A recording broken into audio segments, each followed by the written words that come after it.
Deuxième partie de l'Africa Newsroom. Ils sont toujours avec nous, Anne-Marie Kofi Kwadio-Bla, docteur en droit, notre éditorialiste Daouda Tall, Mohamed Li, président du think tank IPOD. Juste avant la pause, nous parlions de la situation en République démocratique du Congo et justement toujours autour de cette date du 23 décembre 2017, date à laquelle doit se tenir, 2018, pardonnez-moi, doit se tenir les élections générales. Alors, on a quand même une opposition quelque peu dispersée, le Rassemblement, le MLC, donc le Mouvement de libération du Congo, et l'UNC, l'Union pour la nation congolaise. Chacun a fait un communiqué, mais à part, pour finalement dire la même réclamation, à savoir le départ du président Joseph Kabila. Quelle lecture faire de cette dispersion de l'opposition? Est-ce que cela risque de nuire finalement à la tenue de ces élections et maintenir aussi l'impasse politique en République démocratique du Congo? Daouda Tall. Bon, c'est la vitalité démocratique. Moi, je veux bien que l'opposition, c'est pas une obligation que l'opposition s'entende véritablement pour parler d'une seule et même voix. C'est peut-être l'idéal. Mais de la même manière qu'on souhaite la démocratie entre l'opposition et le pouvoir, au sein même de l'opposition, il faut qu'il y ait aussi, il peut y avoir des avis différents, c'est aussi la vitalité démocratique au sein même de l'opposition. Mais compte tenu de l'enjeu. Compte tenu de l'enjeu, il est vrai que le mieux, ce serait de s'unir pour arriver à des élections. Sur ce point-là, je crois que l'opposition n'a pas le droit à l'erreur pour arriver à la tenue d'élections. Maintenant, sur le processus, il peut y avoir des différences. Vous voyez, par exemple, là, vous avez Tshisekedi et Moïse Katumbi. On a parlé de ce tandem à un moment donné. Qu'est-ce que ça va devenir? Est-ce qu'ils ont les mêmes intérêts? Vous l'avez évoqué tout à l'heure, vous avez l'UNC de Vital Kamerhe. Lui, par moment, il faut peut-être qu'il clarifie un petit peu plus sa position vis-à-vis de Kabila, qu'il reste ou pas. Assez ambivalent. Voilà, exactement. Et comme on évoquait aussi, beaucoup pensent que le président Kabila retarde les choses un petit peu parce qu'il y a des dossiers, des affaires pour sa protection personnelle. Mais ici, nous avions reçu Vital Kamerhe en personne qui avait dit qu'il y avait des propositions justement pour pouvoir garantir aux anciens présidents, aux anciens dignitaires un certain nombre de privilèges après leur départ et de protection. Donc est-ce que ça suffit pour Kabila de pouvoir dire moi j'ai fait mes mandats, je m'en vais? Ça c'est autre chose. Est-ce que c'est sur ces principaux points que butent les négociations entre l'opposition au sein même de l'opposition? Peut-être qu'il y a des éléments sur lesquels ils ne sont pas d'accord. Qu'ils soient d'accord sur un calendrier électoral, ça me paraît nécessaire pour qu'on arrive à un scrutin. Maintenant, les modalités, sans doute, il faut affiner, arrondir les angles, et c'est leur responsabilité. Mohamed Li.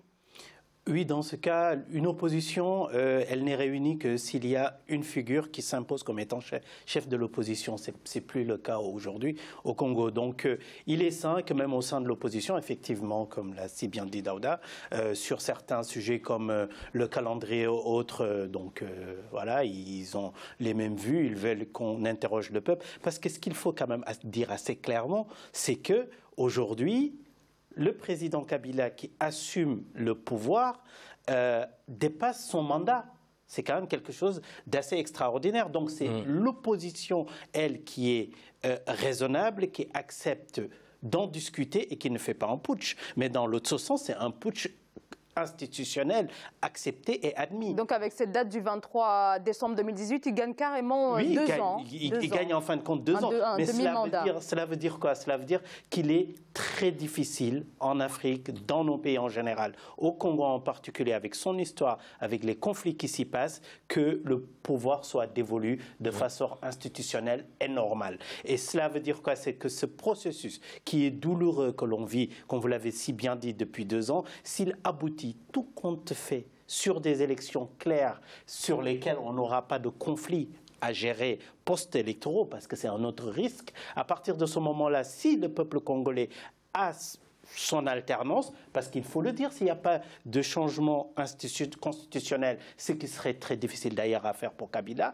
il ne peut pas se présenter aux prochaines élections. Donc il y a une alternance qui se prépare. C'est plus facile ailleurs en Afrique, c'est très compliqué au Congo, les intérêts sont divergents, les grandes puissances sont très regardants, les États-Unis ont une posture étonnante, mais positive, disons-le, quoi qu'on puisse passer de Trump sur ces sujets-là, sur le continent en général. Nous avons bien suivi à l'Assemblée générale des Nations unies comment la délégation congolaise a été traitée. Ce n'est pas pour dire je me réjouis que nos délégations ne soient pas respectées à l'étranger ou dans des institutions comme les Nations unies, mais le sujet et la base principielle sur laquelle ils n'ont pas été honorés, c'est une base qui nous parle pour dire arrêtez de piétiner vos peuples, de piétiner leurs vœux, et nous n'avons pas de respect pour vous parce que vous n'êtes plus légitime. Et ça, ils l'ont vécu très mal. Donc il y a une option très claire de l'administration américaine avec Trump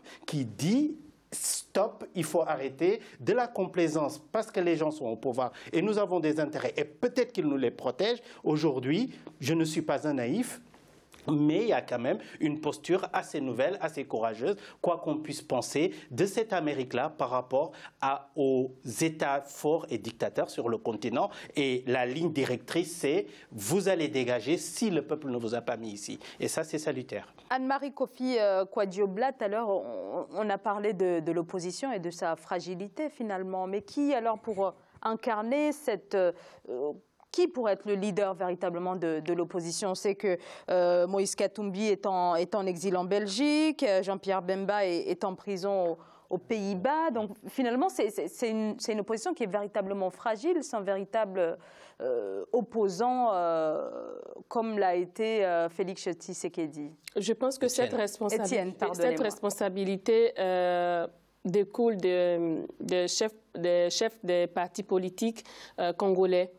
C'est à eux, par rapport peut-être à l'ancienneté des partis, par rapport au peuple, aux adhérents et aux membres qu'ils ont derrière eux, d'identifier un interlocuteur fiable. Alors j'ai fait peut-être le lapsus tout à l'heure. Est-ce que ça pourrait être Félix Tshisekedi qui pourrait incarner ce... Félix Tshisekedi, il est encore jeune. Il a pris la tête du parti politique de son papa. Peut-être que... Est-ce qu'il peut faire consensus? S'il peut faire consensus, certainement. Mais avant lui, il y a Moïse Katumbi qui est en exil, qui pèse beaucoup aussi dans la balance. Donc c'est à eux de voir comment ils peuvent mettre en place tout compte fait. Ils ont besoin d'être soudés. Ils ont besoin d'un interlocuteur pour faire barrage au président Kabila. Sinon, ça ne peut pas aller. Mais ça pose aussi la responsabilité de l'opposition dans tous les pays africains. Il y a des partis d'opposition qui sont des partis, excusez-moi, alimentaires, c'est-à-dire qui sont à la solde du parti au pouvoir, qui jouent un jeu ambivalent. Dans la nuit, ils vont dîner avec le parti au pouvoir et dans la journée, ils sont avec. Donc, ils servent de courroie de transmission entre le parti au pouvoir et l'opposition, de telle sorte que tout ce qu'ils peuvent être décidé là-bas, le parti au pouvoir peut être au courant et contourner, trouver des astuces fiables pour pouvoir les contourner. Donc, c'est à eux de désigner un chef, comment on appelle, qui pourra les représenter. On ne dit pas qu'il y aura une relation verticale, une relation horizontale, mais qui les représente, qui parle en leur nom. On va oui, mais ce sera très difficile. Juste un dernier mot, d'où le besoin, vraiment dans les constitutions africaines, d'instituer quand même le chef de l'opposition. Et nous avons des processus et des mécanismes pour les institutions.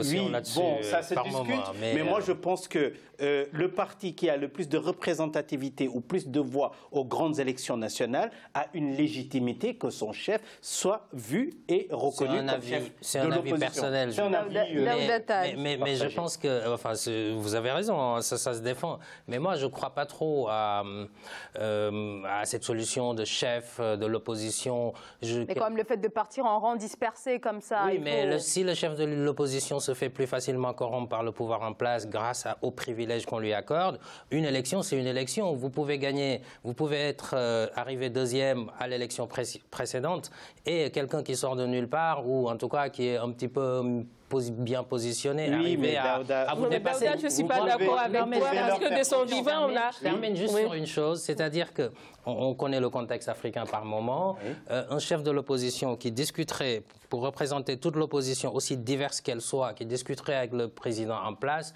moi, j'ai peur par moment qu'il y ait quand même un certain nombre de possibilités de corrompre. Je ne crois pas. Je crois qu'on est tous égaux devant la loi et qu'à un moment donné, tous les candidats doivent pouvoir dialoguer au sein d'une plateforme. Je préfère les plateformes de l'opposition qu'un seul homme en tant que chef de l'opposition.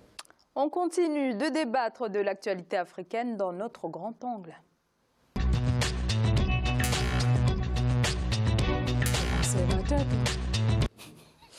Le Nigeria a finalement fixé une date pour le lancement de ses premières obligations vertes. Les autorités annoncent leur émission au mois de décembre. C'était il y a pratiquement un an que le moyen de financement innovant a été annoncé. Un moyen devant notamment permettre au Nigeria de résorber son déficit en infrastructure. Voyez ce sujet qui nous a été préparé par Idlet Mirabel-Bissou. Le Nigeria va émettre en décembre 2017 les premières obligations vertes souveraines du continent. Cet emprunt auprès des investisseurs va permettre de financer des projets dits de transition écologique. Le Nigeria, qui est dans une dynamique de diversifier ses ressources et par conséquent son économie, se donne de nouveaux challenges à travers cette nouvelle forme de financement. Les obligations seront utilisées pour financer les projets d'énergie renouvelable.